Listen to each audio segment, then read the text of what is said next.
Hi guys, and so we are moving on as we get closer and closer and closer to war. When we last left off, we had found out that Germany was clearly violating the Treaty of Versailles and rearming, and as they noticed that as they were violating each section of the Treaty of Versailles, that nothing was really happening. No one was saying anything until, of course, they had the Munich conference, and in the Munich conference.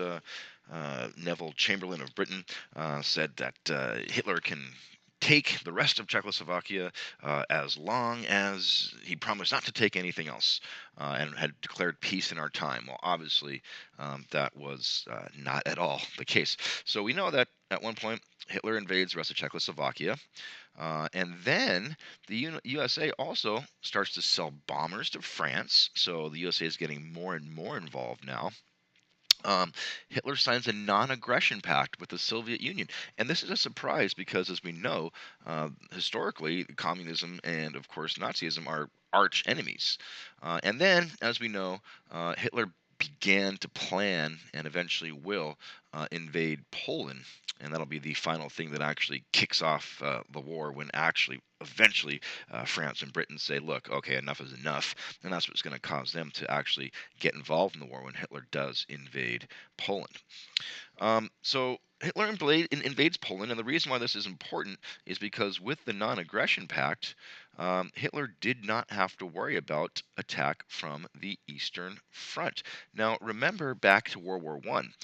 One of the things that Germany thought they were going to do was that they were going to go real quickly across Germany and go invade France, defeat France in 6 weeks, and then by that time, Russia still would not have gotten its act together, and Germany would then go back and defeat Russia. It didn't exactly work like that, and one of the things that Germany really suffered from was having to fight a two-front war, having to fight, of course, Russia on its eastern front, and then Britain and France on its western front, and that just ended up being too much. So in this case, at least there's something learned from history that it's not a good idea to fight a two-front war.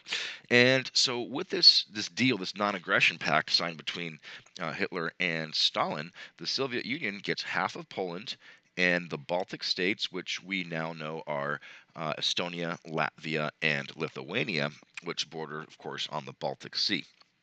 Then, with, of course, not anything to worry about on the Eastern Front, Hitler launches a blitzkrieg on Poland, and blitzkrieg means lightning war, and what it uses is a low flying, quick low flying air attack, followed by a very quickly moving tank assault. So very very fast in these two aspects, and then you have ground troops who sort of mop up, aren't necessarily moving that fast, but they sort of go and occupy and control the recently conquered land, and it proved extremely effective. Now, particularly in Poland, which tends to be very flat for most of it, and it tends to be pretty easy to invade.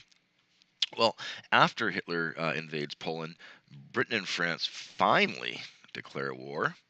And technically, at this point, the U.S. is still neutral, but as we noted, start selling bombers to France, and used this program called cash and carry. And this was initially upsetting to the American public because, they wanted to stay neutral. It was none of our business. And the Nye committee hearings had shown that this, last World War was just an opportunity for people to make money, and the American public was really skeptical. And so what cash and carry did is it allowed allowed the countries to purchase weapons from the United States, and they would have to transport it. That's the carry part. They'd have to transport it back to the war zone. And this allowed the United States to say, look, we're not really taking any sides. Anyone can buy weapons from us. We're just selling them weapons, and we're not doing them any special favors. We want to make money too. Now, it wasn't really a very convincing argument. If someone is selling your enemy weapons, then they're probably not going to be your friends. But I guess I don't think many people were convinced that this was being neutral. Well, the situation in Europe becomes even more ominous. Jeez, I'm not pronouncing things well today. So at this point, most people in the USA still wanted to stay out of the war. The sentiment of war not being popular. But FDR knew eventually the USA would have to would have to get involved. And the things that really start getting worse: 1940, Soviet Union invades Finland.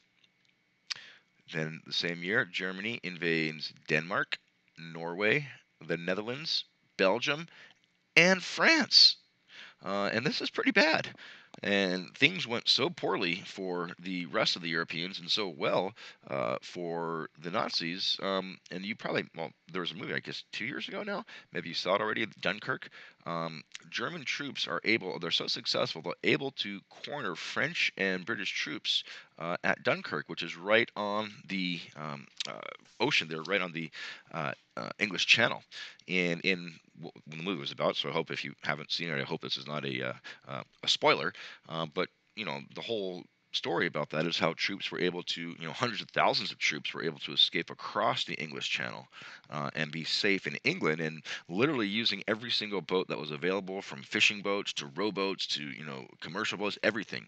And it was the largest evacuation in history. And at that point, if you think about it, the only thing that the Allies, or at this point the French and British, could celebrate was that they had a successful evacuation. It's not particularly something to hang your hat on.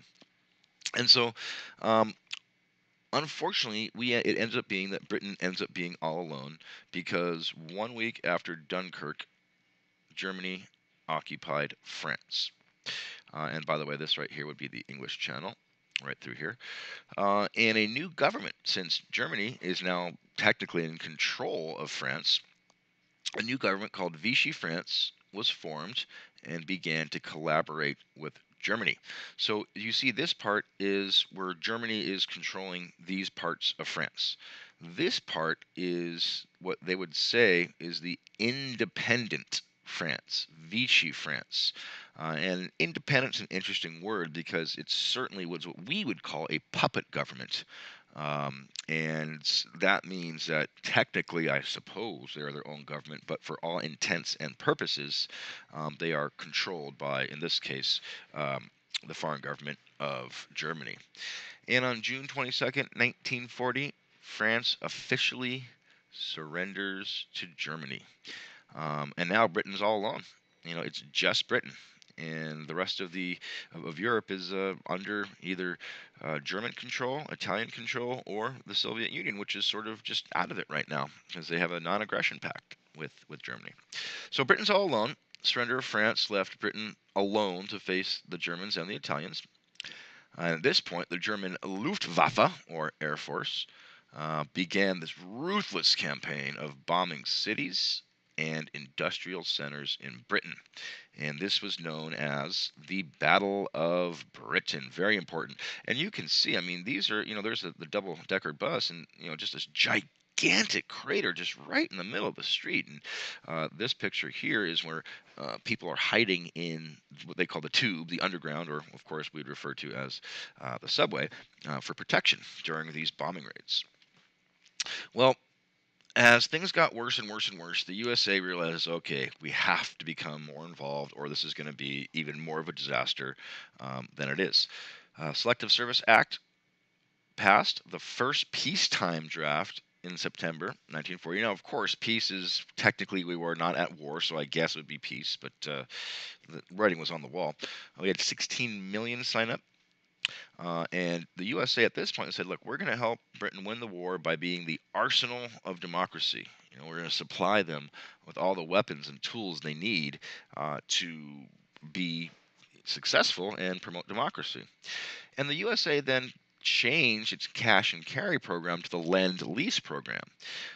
And this is where we would lend you a tank, a plane, guns, whatever it may be, and we'll worry about payment later. And I think FDR had the analysis, I should say the analogy, where he said it was like if your neighbor's house is on fire and he runs over to you and says, hey, I need to borrow a hose. I need to put out my My house, it's on fire. I need to borrow a hose.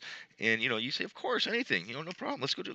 Let me help you. And if the hose gets damaged or burnt or whatever, okay, we'll worry about that at that point. But let's focus on right now on putting your house out. We can't let it burn down.